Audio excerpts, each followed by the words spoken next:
Okay, BSc third years. Today we are going to see resuscitation equipments in ICU. जो हम equipments ICU में use करते हैं वो देखेंगे सबसे पहले कि इंटेंसिव केयर यूनिट्स में हम कौन कौन सी रिससिटेशन इक्विपमेंट जो है वो हम यूज करते हैं या अदर जो हम इक्विपमेंट जो है वो कौन कौन सी यूज करते हैं।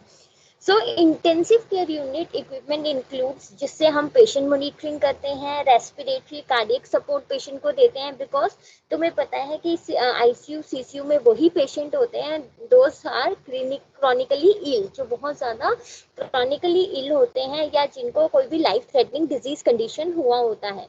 सो इन इक्विपमेंट्स में आता है कि पेशेंट मोनिटरिंग, जो मोनीटर्स हम पेशेंट को मोनीटर करने के लिए यूज करते हैं, रेस्पिरेटरी और कार्डियक सपोर्ट के लिए हम यूज करते हैं, पेन मैनेजमेंट के लिए हम यूज करते हैं, और अगर कोई हमारे पास इमरजेंसी केस आता है उस टाइम पे जो हम डिवाइसेस यूज करते हैं और अदर लाइफ सपोर्ट इक्विपमेंट्स इसमें आती हैं।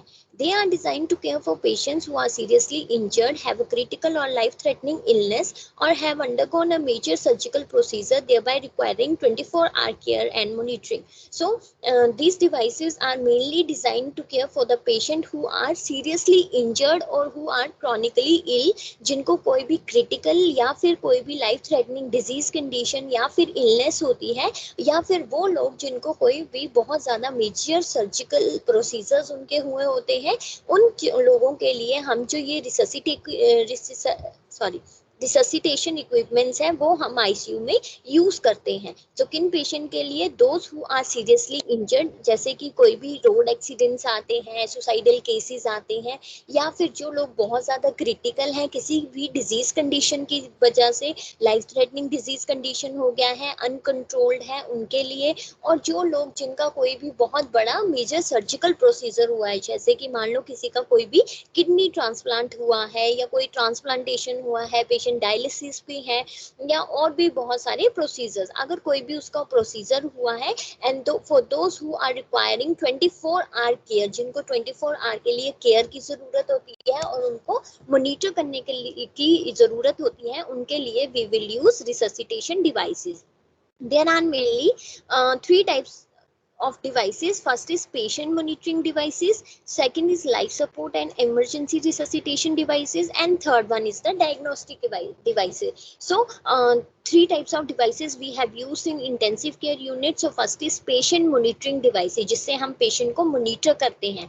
Second is life support and emergency resuscitation devices, ऐसी डिवाइसेस जिनको हम पेशेंट को, जैसे कि वेंटिलेटर्स हो गए या फिर इमरजेंसी उनको रिससिटेट करने की जरूरत पड़ जाती है, सक्शनिंग हो गया, ये सारी चीजें, ये डिवाइसेस जो यूज होती हैं। And third one is the diagnostic devices, जो हम पेशेंट को इमेजिंग करने के लिए या फिर जो इमेजिंग टेस्ट करने के लिए हम पेशेंट के लिए यूज करते हैं, that is known as diagnostic devices.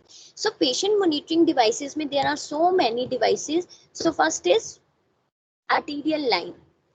Arterial line में क्या होता है? आर्टीरियल लाइन जो होती है हमारी, क्यों डालते हैं हम पेशेंट को?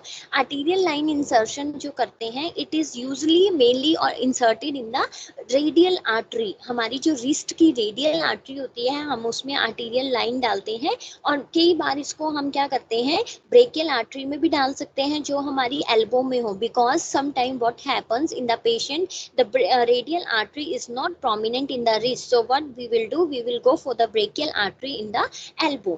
और हम क्या कर सकते हैं, अगर वहां पे भी हमें आर्टरी नहीं मिल रही है, then we will go for the femoral artery in the groin, जहां पे हम इसको डाल सकते हैं। अगर वहां पे भी नहीं मिल रही है, then we will go for dorsalis pedis artery in the foot, जो हमारे फुट में डोर्सैलिस पेडिस आर्टरी होती है, वहां पे हम डाल सकते हैं।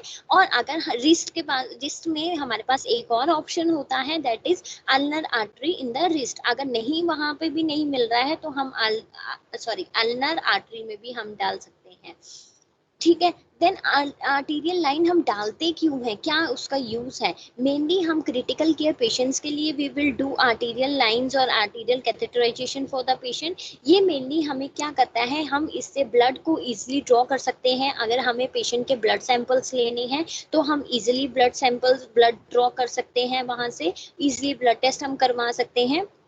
और मेनली ये क्या करता है, जो भी हमें आर्टीरियल ब्लड गैसेस के बारे में अगर हमें कोई भी पता करना है, उनका लेवल हमें पता करना है, तो वो भी हम इजीली ब्लड को ड्रॉ करके हम पता कर सकते हैं। और मेनली हम आर्टीरियल लाइंस तब भी डालते हैं जब हमें ब्लड प्रेशर को बहुत क्लोजली मॉनिटर करने के लिए बोला गया हो, तब हम आर्टीरियल लाइन जो है वो पेशेंट को डालते हैं। सो मेनली हम पेशेंट को तब डालते हैं या तो पेशेंट को ब्लड ड्रॉ करना हो फॉर नॉर्मल टेस्ट, या फिर आर्टीरियल ब्लड गैसेस के बारे में पता हो करना हो तब ब्लड ड्रॉ करने के लिए।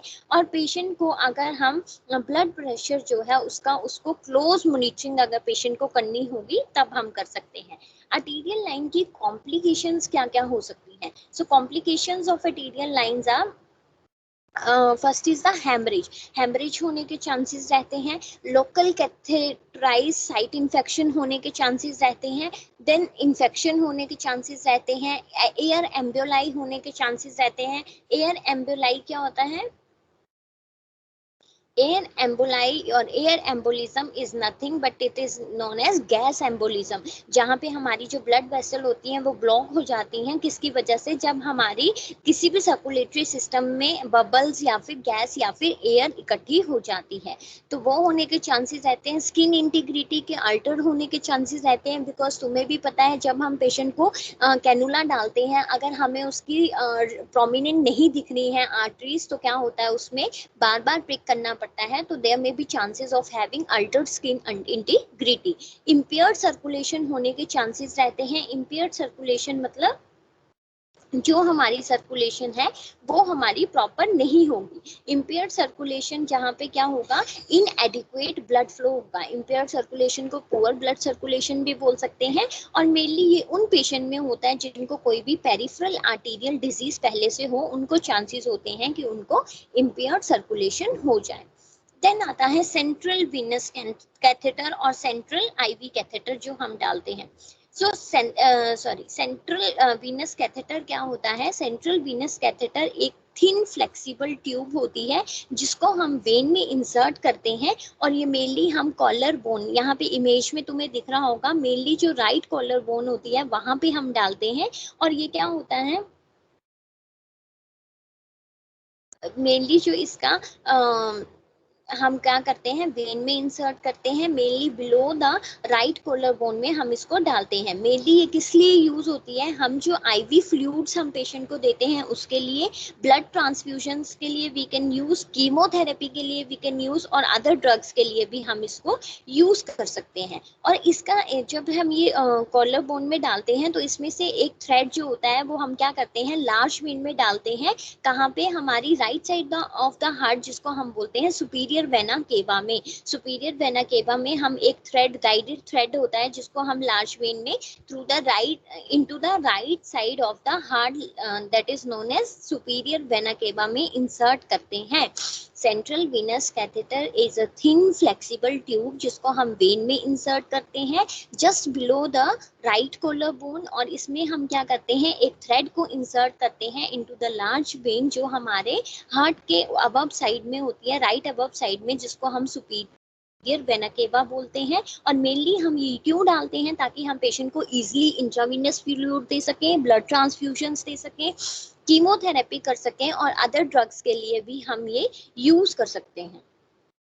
देन आता है सेंट्रल वीनस कैथेटर को we will also known it as central line. ये एक ऐसी ट्यूब होती है जो हमारी नेक में, चेस्ट में, हमारे ग्रोइन में, हमारे आर्म्स में हम इसको डालते हैं, ताकि हम क्या कर सके, पेशेंट को वही फ्लूइड अच्छे से दे सकें, ब्लड दे सकें, मेडिकेशंस दे सकें।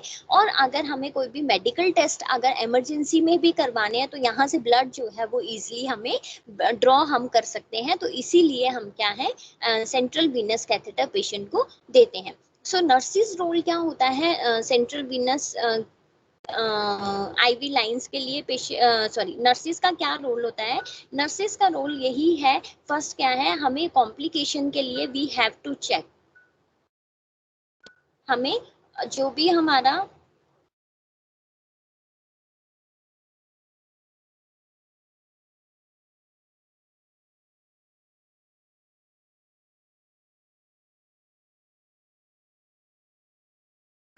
पहले हमें कॉम्प्लिकेशन जो भी हैं पहले हमें वो मॉनिटर करनी है, उसके बाद जब हम कॉम्प्लिकेशंस को मॉनिटर करेंगे then we have to assess the patency of the CBP line. जो हमने सीबीपी लाइन डाली है हमें उसकी पेटेंसी को चेक करना है वेदर वो ठीक है, उसमें कुछ ऑब्स्ट्रक्शंस तो नहीं आ गई हैं, तो we have to check the patency. Then हमें उसकी स्टेराइल ड्रेसिंग हमेशा करनी है। स्टेराइल ड्रेसिंग से हम क्या कर सकते हैं, वहाँ पे इन्फेक्शन होने से हम बचा सकते हैं। तो according to hospital protocols we have to do the sterile dressing for the patient. Then length of the indwelling catheter should be recorded and regularly monitored. जो भी हमने catheter insert किया है we have to check the length of that particular catheter, वो उसको अच्छे से record करना है और उसको अच्छे से मॉनिटर करते रहना है कि कोई ऑब्स्ट्रक्शन तो नहीं है, पेशेंट को पेन तो नहीं है।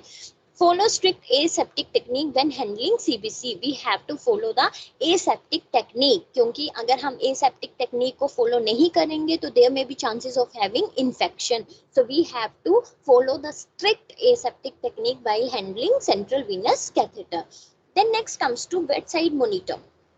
सो बेडसाइड मोनीटर तुम्हें पता है बेडसाइड मोनीटर किस लिए हम यूज करते हैं। ये हमारे जो भी body functions, major body functions होते हैं उसको हम काइंड ऑफ स्क्रीन या फिर कंप्यूटर मोनीटर में देखने के लिए we will use that bedside monitor. इसमें हम क्या क्या कर सकते हैं, इसमें हमारे जो वाइटल साइंस होते हैं हम उनको हम उनको देख सकते हैं, तो मोनीटर कर सकते हैं। इसमें हमारा आता है, हम इसमें बीपी देख सकते हैं, हमारा पल्स देख सकते हैं, हमारी और क्या कर सकते हैं हम पेशेंट मोनीटर। ये एक इलेक्ट्रॉनिक मेडिकल डिवाइस है जिसमें क्या होता है, एक सेंसर लगा होता है, प्रोसेसिंग कंपोनेंट्स होते हैं और स्क्रीन डिस्प्ले होता है जिसमें हमारे जो भी वाइटल साइंस होते हैं, जैसे हमारा ब्लड प्रेशर हो गया, पल्स रेट हो गया, रेस्पिरेशन होगी, हमारी टेम्परेचर हो गया, तो वो सारी चीजें जो है वो मेंटेन करता रहता है। And this we have to use for the critically ill patient जिनके क्लोज वाइटल्स मॉनिटरिंग हमें करनी होती है, उनके लिए हम ये चीज पेशेंट मॉनिटर जो होता है या बेडसाइड मॉनिटर जो होता है वो हम यूज करते हैं। So mainly it is an electronic device जिसके अंदर मॉनिटरिंग सेंसर्स होते हैं। अब मॉनिटरिंग सेंसर्स होते हैं, अगर हमारे वाइटल्स में कुछ भी एलिवेशंस आती हैं तो वो सेंसर्स बजना शुरू हो जाते हैं, अलार्म देना शुरू हो जाते हैं, जिससे हमें पता लग जाता है कि पेशेंट की वाइटल्स में कुछ ना कुछ प्रॉब्लम आई है। So patient monitor is an electronic medical device जिसमें मॉनिटरिंग सेंसर्स होते हैं, प्रोसेसिंग कंपोनेंट्स होता है, स्क्रीन डिस्प्ले होती है जहां पे हम अपने वाइटल साइंस जो होते हैं पेशेंट के उनका रिकॉर्ड रख सकते हैं। Then next comes to electrocardiograph. So electrocardiograph किस लिए हम यूज करते हैं, इलेक्ट्रोकार्डियोग्राम और electrocardiography we will use to check the patient's heart electrical activity, कि पेशेंट की जो हार्ट की इलेक्ट्रिकल एक्टिविटी है वो कैसी है। तो अगर किसी भी पेशेंट को कोई भी हमारे पास इमरजेंसी आती है कि किसी भी पेशेंट को कोई भी हार्ट प्रॉब्लम हो गई है, चाहे वो इमरजेंसी हो चाहे पेशेंट क्रिटिकली इल हो, तो we have to use the electrocardiogram at that time. तो it's a simple painless procedure और टेस्ट होता है जिसमें हम मेजर कर सकते हैं अपने पेशेंट की हार्ट की इलेक्ट्रिक। इसमें क्या होता है, जब भी हम पेशेंट के साथ ये मशीन अटैच करते हैं, तुमने देखा होगा वो कोड्स लगाते हैं पेशेंट के साथ, तो उसमें जो हमारी हार्ट बीट होती है वो ट्रिगर्ड होती है, हमारी इलेक्ट्रिकल सिग्नल्स हमें मिलते हैं जिससे हमें ये पता लग जाता है हमारी जो PQRST सेगमेंट्स होती हैं वहाँ पे जो भी एलिवेशंस होती हैं उनका हमें पता लग जाता है। अगर कोई भी पेशेंट को हार्ट प्रॉब्लम्स है और तो उसकी वजह से जो भी हमारी इलेक्ट्रिकल एक्टिविटी होगी हार्ट में उसमें हमारी एलिवेशंस आना शुरू हो जाएंगे। देन आता है intracranial pressure monitor. Intracranial pressure monitor में हम क्या करते हैं, इंट्राक्रेनियल प्रेशर मोनीटर मेनली जो है ये भी एक डायग्नोस्टिक टेस्ट होता है जो हमारे डॉक्टर को डिटरमाइन करने में हेल्प करता है कि हमारी बॉडी में जो सेरिब्रो स्पाइनल फ्लूइड का प्रेशर है वो कितना। cerebrospinal fluid pressure in the brain we have to check it by intracranial pressure monitoring. Mainly ये हमारे जो cerebrospinal fluid का प्रेशर होता है ये चेक करता है कि whether it is high और it is low। तो CSF फ्लूइड के जब भी हमें प्रेशर को मॉनिटर करना है तो हम उसको आईसीपी मॉनिटरिंग के साथ करते हैं। और मेनली ये जो प्रेशर होता है इसको मेजर, ये जो टेस्ट होता है ये मेजर करता है हमारे प्रेशर को हमारे हेड में डायरेक्टली। ये क्या करता है, जो भी हमारी प्रोब्स होती हैं, स्मॉल प्रेशर सेंसिटिव प्रोब, तुम्हें इमेज में दिख रहा होगा, उसको हम लगाते हैं, इंसर्ट करते हैं हमारी स्कल के अंदर, और जिसकी वजह से जो भी हमारा सीएसएफ का प्रेशर होता है उसके बारे में हमें पता लग जाता है। मेनली जो आईसीपी मॉनिटरिंग हम करते हैं वो हम उन पेशेंट के लिए करते हैं जिनकी क्रियोनोटमी हो गई हो, या फिर किसी को बहुत ज़्यादा कुछ प्रॉब्लम्स आ रही हो, जैसे हाइपोक्सिया हो गया हो, बहुत ज़्यादा हाइपोटेंशन हो, प्यूपल एबनॉर्मेलिटीज़ हो, या ब्रेन स्वेलिंग हो, सर्जरी हुई हो, तो ऐसी चीज़ों के लिए we will do intracranial monitoring. Then next आता है कि इसकी कॉम्प्लिकेशन क्या क्या हो सकती है। हेमरेज होने के चांसेस रहते हैं और इन्फेक्शन होने के चांसेस रहते हैं, विच आर वेरी फ्रीक्वेंट, बहुत ज़्यादा फ्रीक्वेंट होते हैं। Then next comes to pulse oximetry. Pulse oximetry आजकल तुमने देखा होगा, कोविड का वो है, पेंडेमिक है, तो उसमें बहुत ज़्यादा लोग जो हैं वो पल्स ऑक्सीमीटर का हम यूज़ कर रहे हैं। तो pulse oximeter is also an non invasive और पेनलेस टेस्ट होता है जो हमारे ऑक्सीजन सेचुरेशन लेवल को मेजर करने के लिए, या फिर ऑक्सीजन लेवल कितना है हमारे ब्लड में उसको मेजर करने के लिए हम यूज करते हैं। मेनली ये जो भी हमारे ऑक्सीजन में अगर कोई भी चेंजेस आते हैं, कोई भी स्मॉल चेंजेस हैं या बहुत ज़्यादा चेंजेस आते हैं हमारे ऑक्सीजन में जो हमारी एक्सट्रीमिटीज तक जाता है, तो उसको डिटेक्ट करने के लिए we will use pulse oximeter. So pulse oximeter is a non invasive और पेनलेस टेस्ट होता है that we will use to measure the oxygen saturation level या फिर oxygen levels in the blood। Pulse oximeter mainly करता क्या है, अगर हमारे ऑक्सीजन जो हमारी एक्सट्रीमिटीज तक जाती है, अगर उसका जो रेट है वो कम या ज्यादा होता है, तो it can rapidly detect the changes, उसमें कोई भी चेंजेस हो तो वो डिटेक्ट कर लेता है। तो इसलिए हम पल्स ऑक्सीमीटर को यूज करते हैं। नॉर्मल पल्स कितनी saturation level कितना होना चाहिए, 98 to 99। then next comes to glucometer। so glucometer is a device that we can use for to check the to monitor the or to check the level of the glucose in human bodies। so mainly glucometer कौन use करता है, वो patient जिनको diabetes mellitus हो।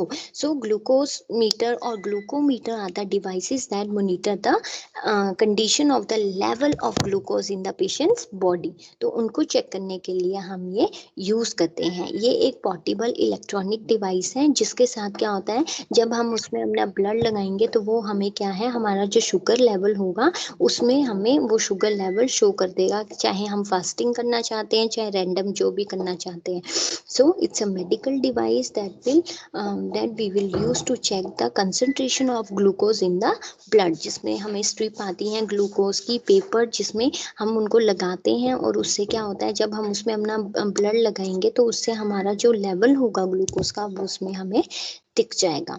Then next comes to life support and emergency resuscitation devices. इसमें हमारा first आता है मैकेनिकल वेंटिलेशन। मैकेनिकल वेंटिलेशन में हमारा क्या क्या आता है।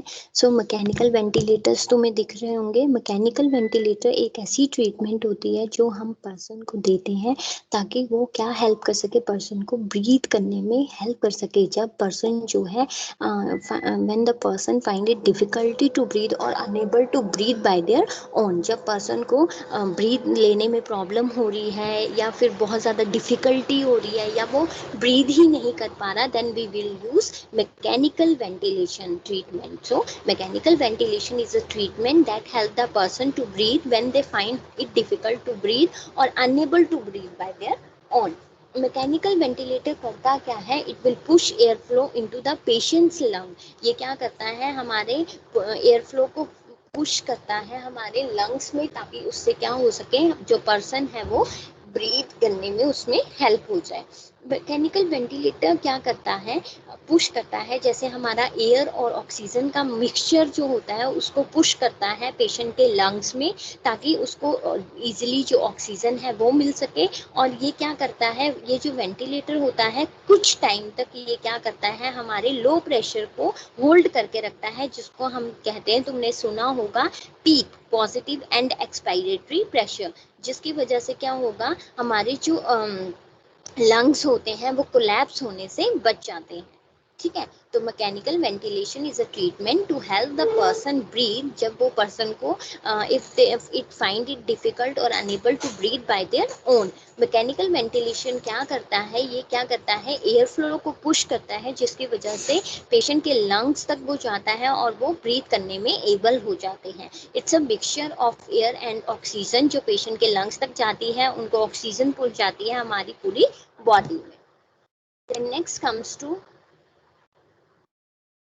मेनली इंडिकेशंस, हम पेशेंट को किस किस के लिए कर सकते हैं, जिसका ऑक्सीजनेशन लेवल जो है वो डिक्रीज हो रहा हो, या फिर आर्टीरियल कार्बन डाइऑक्साइड लेवल जो है वो बहुत ज़्यादा इंक्रीज हो रहे हो, पेशेंट को एसिडोसिस हो रहा हो, तो उन पेशेंट के लिए मैकेनिकल वेंटिलेशन जो है वो बहुत ज़रूरी है।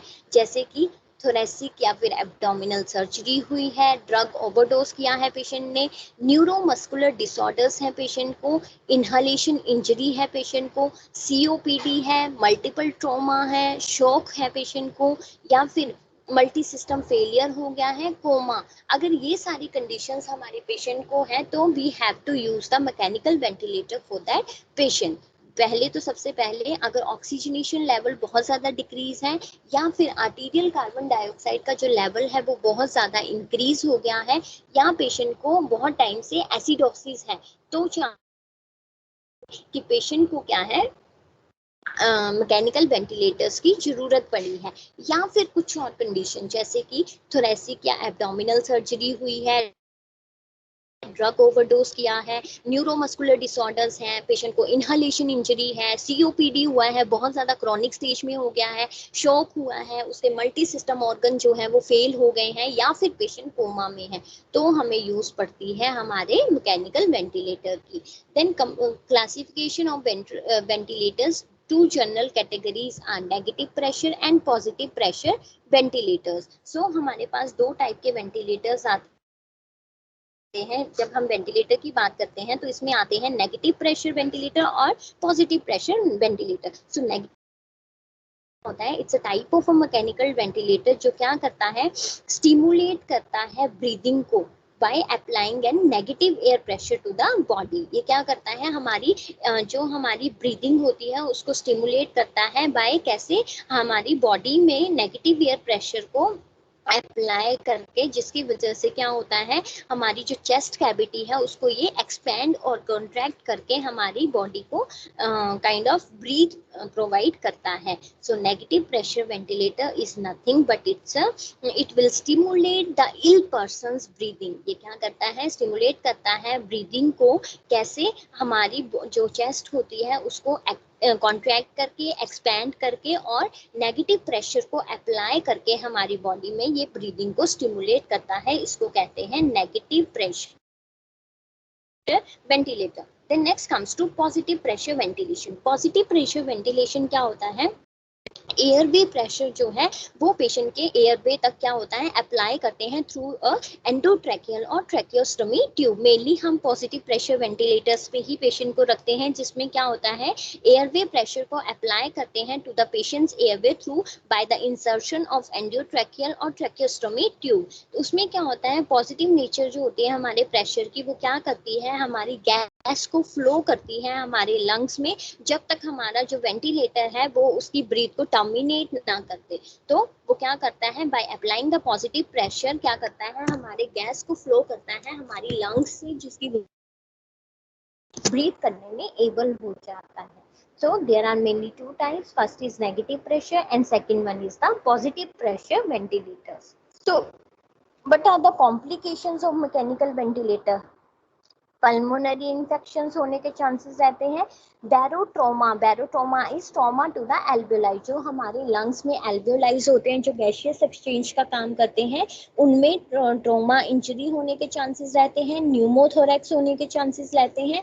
वेंटिलेटर एसोसिएटेड न्यूमोनिया होने के चांसेस रहते हैं। Ventilator associated pneumonia, ventilator associated pneumonia क्या होता है, इसमें क्या होता है, इसको ये मेनली बहुत एक कॉज है जो पक्का होता ही होता है। It's a kind of a lung infection जो मोस्टली उन पीपल में हो जाता है जो मैकेनिकल वेंटिलेशन का यूज करते हैं, और ये मेनली उन पेशेंट को होता है जो बहुत ज्यादा क्रिटिकल इल पेशेंट होते हैं। और VAP is a major source of increased illness और डेथ। अगर बहुत ज्यादा डिजीज कंडीशन उनकी खराब नहीं है और अगर किसी पेशेंट को वैप हो गया है तो there may be chances of having increased illness or even the death. Alteration in कुछ changes आ सकते हैं। Nursing care patient with mechanical ventilator, promote effective airway clearance, suction appropriately, suction करना है appropriately, जितना उनको नीड है उतना करना है। हमें ट्रॉमा इन्फेक्शन होने से प्रिवेंट करना है। रीपोजिशनिंग करनी है पेशेंट को every 2 hours, that is must. Then tube patency हमें चेक करनी है। अगर कोई भी हम वहाँ पे देखना है कि कोई भी डिस्प्लेसमेंट तो नहीं हुई है, अगर हुई है तो हमें उसको ठीक करना है।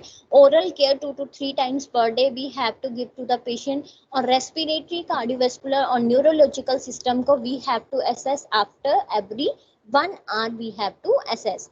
Review of communications, check ventilator settings, daily ABGs, arterial blood gas analysis हमें पेशेंट का करना है।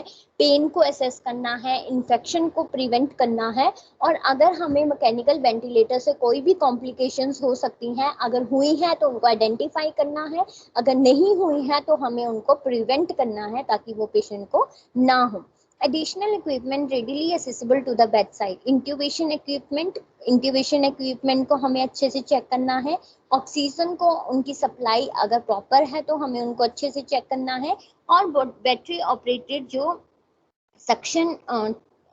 सक्शन मशीन होती है, हमें उनको भी चेक करना है whether they are working properly or not. Understood BSc third years?